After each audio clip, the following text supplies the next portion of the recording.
Olá, portistas, sejam bem-vindos ao Dragão Autêntico para a análise do Vitória de Setúbal Futebol Clube do Porto, jogo da quinta jornada da Liga NOS, vitória por 2-0, com golos de Aboubakar e de Sérgio Oliveira. Também podemos falar um bocadinho do jogo de Champions, mas vamos nos focar sobretudo neste jogo. Acho que tem alguma relação. Terá sido a sexta jornada, eventualmente. Não, acho que é a quinta, porque o Porto soma, portanto, 12 pontos e perdeu um jogo, não é? Vamos começar aqui com a análise ao 11 inicial. O 11 este também que se repetiu, portanto, na terça-feira passada frente ao Schalke 04, não é? Dragão 27, o que é que te parece esta escolha de intérpretes e também pelo facto, já agora, do Sérgio Conceição não ter mudado nenhum reforço, não é? Podia ter havido algum desgaste. Eu parece-me que, em primeiro lugar, o plantel por si, ou melhor, esta equipa por si, estaria muito bem montada, porque cada jogador responde muito bem à posição em que está. Agora, é preciso ver vários aspectos que não são de menos importância nesta altura da época. O Danilo está a regressar de uma lesão e fez o jogo completo também com o Schalke. E hoje outra vez. Depois, ele regressou à equipa muito recentemente, não tem ainda os índices competitivos que normalmente o Danilo tem, e o que é natural também, e por isso parece-me um bocadinho ousado, sobretudo esta posição que é uma posição-chave, que é o médio mais defensivo da equipa, o médio a quem o Sérgio Conceição pede várias funções, não pede só a função do trinco, do tradicional trinco, pede muito mais do que isso, e acho que o Danilo ainda não está em condições de fazer isso. Segundo, repetir a equipa. A equipa em si, repito, estava bem montada, só que é uma equipa que vem de um jogo de Champions, como referiu o próprio Sérgio no final. E, portanto, se calhar uma ou duas mexidas poderia ajudar ao refrescar da equipa, nomeadamente a entrada, por exemplo, ou de um Oliver ou de um Sérgio Oliveira. Exatamente. Porque o Sérgio Oliveira foi o jogador do meio-campo da época passada, foi o jogador que salvou a época ao Porto, não nos podemos esquecer disso, depois de perder um imprescindível Danilo. Estivemos meia época sem o imprescindível Danilo, que é mesmo um imprescindível, e tivemos lá o Sérgio, e portanto, de repente, parece que se põe o Sérgio de fora. Não estou a criticar o Sérgio Conceição, mas acho que o Sérgio Oliveira, por ter feito eventualmente um jogo menos conseguido, não tem que ser, digamos, relegado, não tem que ser posto de parte. Se fosse por aí, o Herrera agora estaria mais 5 jogos sem mais jogar. Mais 5 jogos, porque já nos dois últimos jogos fez exibições muito, muito fraquinhas, para não dizer mais do que isso. Sim, também há aqui a questão do Maxi Pereira, não é? E do Alex Telles, eu acrescento os dois laterais, porque são visivelmente laterais que neste momento estão muito desgastados, na minha opinião, porque de facto... no futebol moderno os laterais são muito importantes. São muito importantes e o ano passado foram fundamentais, o Ricardo e o Alex, né? E o Max e o Alex fizeram 90 minutos na terça, mais 90 minutos hoje.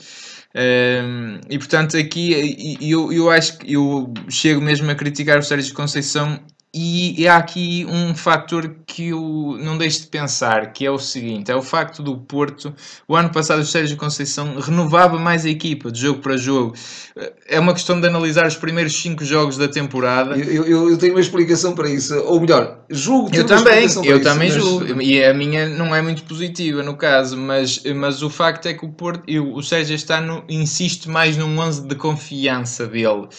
E o ano passado, mas o ano passado o Porto mudava mais, portanto, e o que isto me leva a crer é que o Sérgio não confia tanto, eventualmente, ou nos outros jogadores, ou em mexidas, porque a coisa não está bem sedimentada mesmo com o 11 base. Portanto, há aqui uma questão tanto do 11 titular também interessante, mas se calhar partimos para a análise tática que faz algum sentido. Uma vez que está ligado a isto. A análise tática também, de alguma forma, o Sérgio Conceição, tu o que disseste, tocaste na mousse, do meu ponto de vista, porque o Sérgio Conceição até está a ir mais num 4-3-3 do que num 4-4-2. E porquê? No fundo, para se proteger. O Sérgio, de facto, não está confiante. E eu acho que não é tanto desconfiança no plantel. Ele quer, sobretudo, ter um futebol... quer que a equipa do Porto faça um futebol mais oleado. Quando se chegar a esse futebol, ele se calhar começa a a dar mais rotatividade à equipa, e agora quer ir para a equipa chave, para a equipa que lhe dá mais garantias, ou melhor, para o núcleo dos jogadores que lhe dão mais garantias. Eu percebo isso, mas o que eu acho um bocadinho um contrassenso, tendo em conta o modelo e a ideia de jogo da equipa que sim. Não é isto. Portanto, eu hoje, na primeira parte, que é uma boa primeira parte do Porto, então comparado com a segunda é de certeza uma boa primeira parte, mas eu via muita bola, a gente ia comentando isto ao jogo, entre Filipe Militão, a trocar a bola sim. Muito passivamente, portanto, era uma troca de bola um bocadinho para passar tempo até, não é? Quer dizer, sem grandes ideias, meio campo muito estática. Ideias, e o facto da questão do Danilo não é de menos importante, porque o Danilo mudou uma coisa estrutural na equipa. Porque o Sérgio Oliveira e o Herrera, se bem te recordas, eles permutavam constantemente, e o Herrera mais à frente descia ao Sérgio. Ainda não está em condições de fazer isso. O Danilo não faz isso, sobretudo em 4-3-3, ele é claramente o pivô defensivo e não sai dali. Ele pediu isso ao Danilo antes da lesão na época passada, ou estava a pedir isso ao Danilo e o Danilo estava-se a adaptar, digamos, a essa filosofia de jogo. Pronto, não teve tempo para isso. Se calhar o Danilo agora regressa e a gente pensa como se não tivesse havido lesão no Danilo. E então o Danilo era quê? Era um jogador imprescindível. Então vamos ter outra vez o imprescindível, mas o imprescindível para chegar ao ritmo competitivo que tinha normalmente precisa de jogos. E de alguma maneira isto parece um bocadinho até estranho e acaba por ser um anticorpo contra a própria equipa.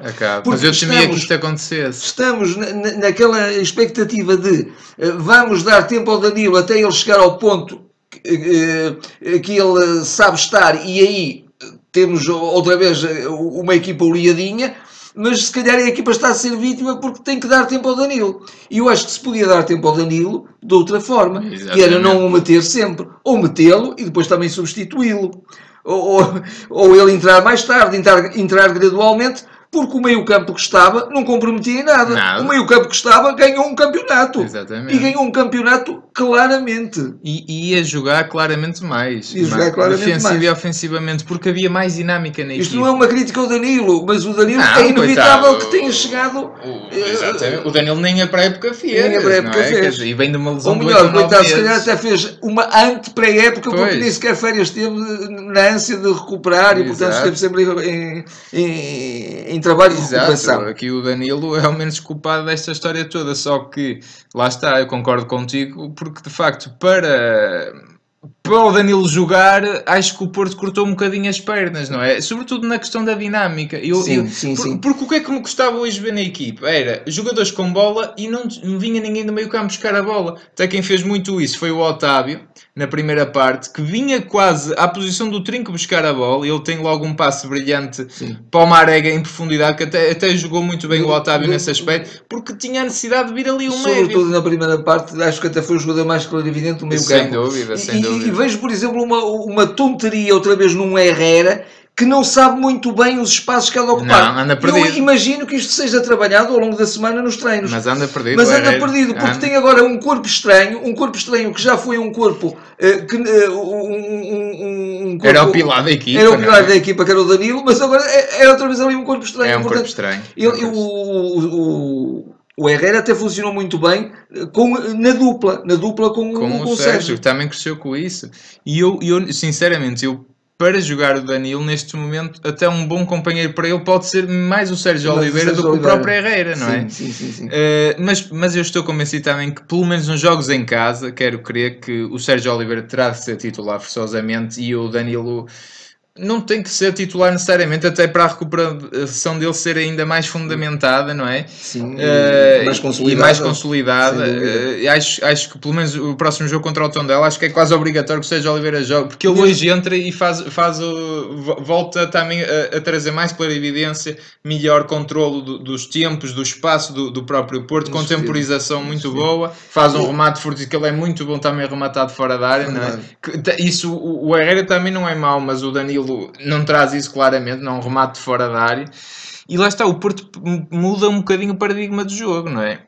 E taticamente o Porto é outra equipe, quer dizer, tu próprio, mesmo mais à frente, tens o Marega a jogar como extremo direito, que nunca foi famoso, para não dizer muito fraco, não é? O Marega é bom no meio, ele hoje cresce quando passa para o meio. Exatamente. O Marega é progressão em verticalidade. É verticalidade, não largura. E não em drible. E largura, sobretudo. Sim, não, acho. Mas mesmo na segunda parte houve momentos de grande aflição. Podemos ir agora aos momentos do jogo em si. O primeiro gol foi um gol com grande sentido de oportunidade do Aboubakar. Muito bem, o Aboubakar hoje cresceu uns pauzinhos. Gostei muito. Também me pareceu muito bem a substituição, a entrada do André Pereira. E não concordei muito com a saída do Aboubakar, que era o jogador que... Sim, também. Mas o André Pereira reteve muito bem a bola e depois veio o Sérgio, que compôs aquele meio campo e disse assim: então nós não sabemos trocar a bola. Claro. Sabemos, vamos lá trocar a bola, vamos lá contemporizar, mas trocar a bola em progressão, em rendilhado e já no meio campo do Setúbal. Não era trocar a bola cá atrás entre os dois defesas centrais. Claro. Sim, e também se cresce, lá está, como eu estava a dizer, com o Marega ter vindo para o meio nesse caso. Exatamente. Portanto, acabou por resultar bem. Eu se calhar tiraria o Marega, mas o Sérgio acabou por ter razão e deu-lhe razão nesse aspecto, porque correu melhor a entrada do André Pereira aí. Mas em relação ao jogo propriamente dito, o Porto, apesar de tudo, entra bem e acho que faz uma primeira parte boa, razoável, não é? De facto, com esse gol muito bom do Aboubakar, eu gostei do festejo do Aboubakar, alguma revolta, alguma raiva, acho que falta, e de que maneira isso é este Porto, que parece-me um Porto ainda muito apático, apesar de tudo. E depois temos que analisar forçosamente a segunda parte, que acho que foi mesmo... Foi sofrível, foi terrível. Foi terrível e sofrível. Foi, acho que... O Porto é uma equipa que é campeã nacional, é a campeã nacional atual. A segunda parte é toda, ou pelo menos vamos dizer até aos 82, 83 minutos, só dá Setúbal. O Setúbal esmagou o Porto. É preciso dizer, isto é muito grave. O Setúbal chega a marcar, por acaso o gajo deu de mão, o gajo, peço desculpa ao jogador, não é com um sentido pejorativo, mas o avançado, que até estava a ser muito bom e acho que ajudou muito o Lito Vidigal, e acho que cometeu um erro ao retirá-lo do jogo. Do jogo, a par do jogador que está envolvido naquele lance, querem fazer daquilo um lance polémico com o Filipe, o Eddie Berto, julgo eu. Estiveram os dois muito bem. E ele, ao retirar esse avançado que chega mesmo a marcar o golo, não é? Ele bastava ter dominado de peito, que podia ter sido perfeitamente, o Porto empatava ali o jogo. Exatamente. Portanto, e não sei o que é que aconteceria a partir dali. E mesmo depois disso, o Porto... E não há reação do Porto, assusta-me aquilo. Isso de facto é um lado negativo. Assusta mesmo. É um lado negativo, mas de facto o Porto precisava também aí de uma intervenção do treinador para conseguir algum equilíbrio. Porque quando uma equipa não está bem em jogo, às vezes uma boa entrada de um jogador ou de dois jogadores, eventualmente, pode mudar um bocadinho. A ideia de meter o Sérgio Oliveira foi essa, mas por algum motivo eu acho que o meio campo estava muito subido. Com um 4-3-3 está a acontecer, eu acho que esse é o problema. O Danilo está fixo, mas só há ali um triângulo entre os centrais e o trinco, e parece que os médios interiores estão muito avançados. E tu até durante o jogo referiste isso algumas vezes, que o Porto provoca um jogo muito partido. Que nunca é benéfico para nenhuma equipa, porque é um jogo que provoca mais vulnerabilidades na defesa. Provoca que os golos, que sofra muitos golos, não é? E hoje, lá está, aconteceu, por acaso. E o Porto, ironia do destino, quase que até ia ganhar por 3-0, porque depois há aquele falhanço do Corona, pronto. Mas entrou muito bem o Corona mais uma vez. Foi claramente muito melhor o resultado do que a exibição. Claramente. Também precisamos de resultados, porque o Porto precisa de resultados, mas precisa de facto de se tornar uma equipa muito mais oleada, e acho que também, eu não sei, não queria insistir nisto, mas também não temos que estar, digamos, a sofrer à custa da integração rápida de um jogador. Essa integração pode ser gradual eu refiro-me ao Danilo, mais uma vez, porque acho que isso começa a ser importante no... mas também vamos... Mas não é só isso. Não é só isso. Exatamente, mas também vamos aqui também pôr o dedo ainda mais na ferida. Não é por causa do Danilo que o Porto tem feito o que tem feito esta temporada. Isto é...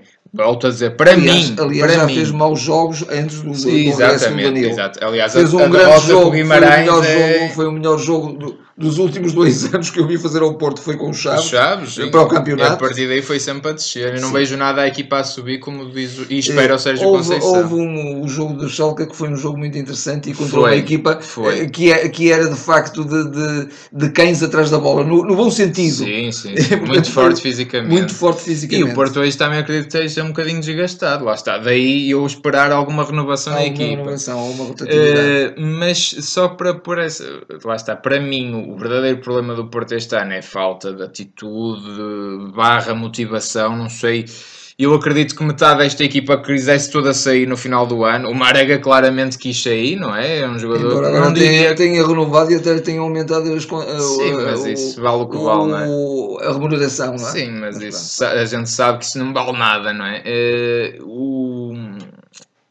Portanto, não sei se os jogadores estavam à espera de receber mais, se foram prometidas saídas, mas há claramente falta de atitude. O próprio Sérgio Conceição eu vejo um bocadinho sem saber o que fazer, um bocado perdido, sinceramente. Portanto, acho que o que me assusta, o que eu quero dizer sobretudo é que o que me assusta é que mais uma jornada e foi mais uma vez que o Porto não deu a resposta que eu queria que o Porto desse, porque o Sérgio Conceição promete... Não nos contentamos só com resultados, tem que haver mais do que isso. É evidente que os resultados são muito importantes, claro, mas é assim, porque também ajudam à melhoria da equipa, ajudam aos índices, aos níveis de confiança a aumentarem, sem dúvida. Pois isso é que eu já não sei, não é? Porque eu esperava a reação do Porto. Eu hoje para cá estava um bocadinho receoso, nervoso antes do jogo, porque eu sabia que este jogo ia ser crucial se o Porto não ganhasse. Se me permites, há um lado no jogo que é um bocadinho fatídico para o Vitória de Setúbal, que é o Vitória de Setúbal acaba por encostar um pouco o Porto à sua extrema defesa. E isso vai retirar possibilidades de vitória ao Vitória de Setúbal. Porquê? Porque o Futebol do Porto defende muito bem.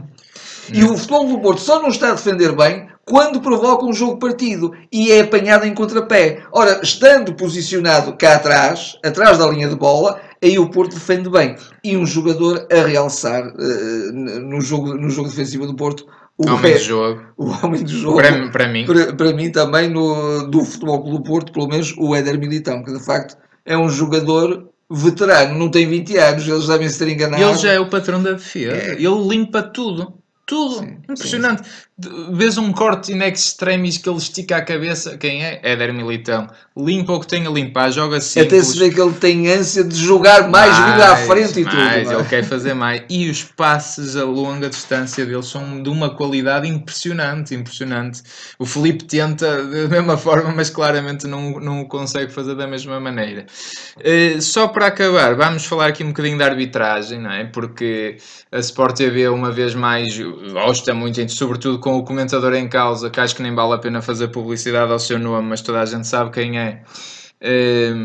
Não se colocou isso o jogo todo, é que ele incomodou e de que maneira, e certamente esta vitória tanto fez com que o homem até fosse para casa mal disposto, coitado do rapaz. Também nem queria que isso acontecesse, mas portanto é um bocadinho fazer a análise do que eles chamam os momentos polémicos do jogo.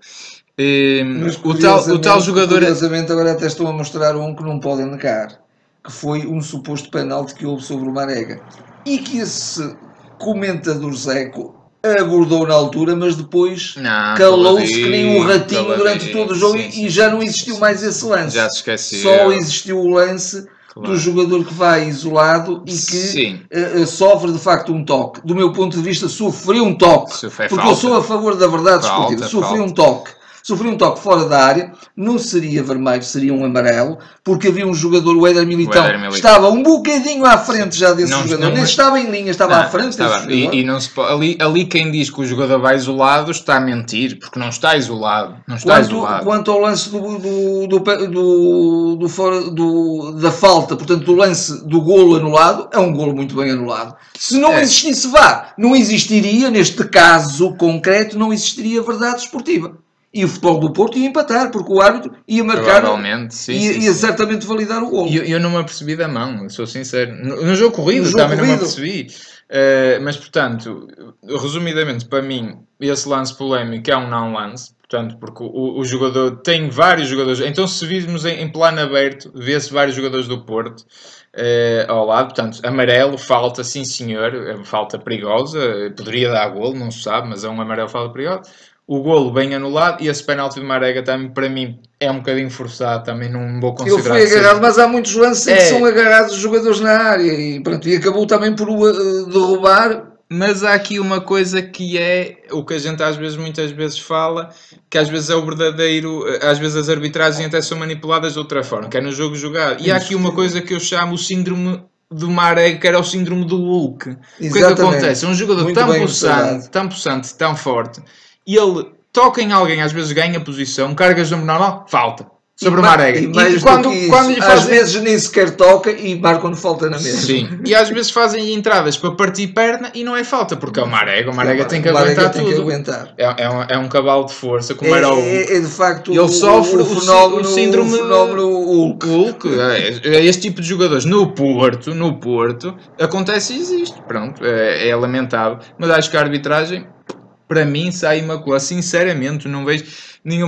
Eu até disse na altura olha, até é bem feito que o Porto sofre, porque o Setúbal, isso eu digo, o Setúbal ali até merecia empatar, o Setúbal fez mais pelo jogo e sequer até merecia ganhar, sobretudo pela segunda parte que fez. Isso não me custa nada a admitir. Agora, pela arbitragem, acho que não, por amor de Deus, não peguem nem atirem areia para os olhos, que é uma coisa clara que, quanto muito, deixa dúvidas, não é nada aqui de escandaloso, não é? Portanto... mas pronto, foi mais uma vitória, como tu dizes. Acho que a conclusão é que isto valeu pelo resultado. Mas agora o Porto acho que definitivamente tem que acordar. E acho que o resultado também ajuda o Sérgio Conceição, que merece essa ajuda. Porque não a está a ter muito dos jogadores. Não, eu diria que não é nada de premeditado. Acho que continua a haver um bom clima. O que eu acho é que a equipa tem que ganhar também outros índices físicos mesmo, porque para o jogo que o Porto tem que fazer. Mas repara, o Sérgio fala, há jogadores que chegaram há pouco tempo. O único que eu vejo nesta equipa que chegou há pouco tempo foi o melhor em campo, que é o Éder Militão.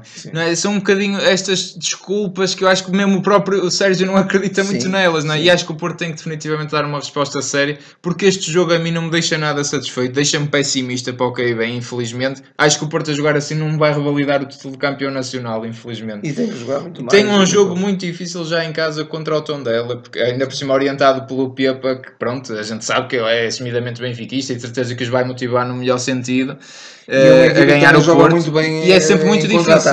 Muito difícil para o Porto, sempre o Tondela. Portanto, vamos ver. Vamos ver, mas entretanto o trabalho do Sérgio também há de surgir efeito. 100% com o Sérgio Conceição. Quem fez aquilo que ele fez o ano passado merece toda a confiança. E ser adepto do Porto não é ser subserviente, não é ser sabujo, nem é ser capacho, é ser crítico, porque nós queremos sempre mais e melhor do nosso Porto. Claro. Sempre. E, portanto, quando tivermos que discutir com o Sérgio Conceição, o treinador que nós queremos por muitos anos... E gostamos muito.